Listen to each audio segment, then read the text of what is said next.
Hey guys, it's Tyler with the Keyless Shop. Today we're going to talk about programming a remote for a Suzuki SX4, one of these types.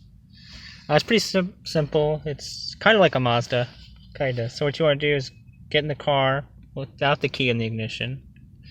Close the door, open the driver's door, make sure all the other doors are closed. And then you're just going to put the key in the ignition, on position, off, take the key out. Then you're going to close and open the door 3 times.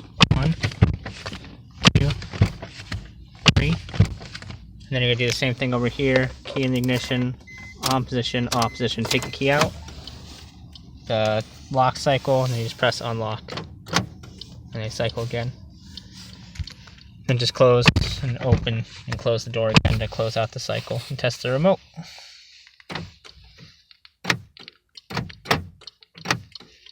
It's working. That's it.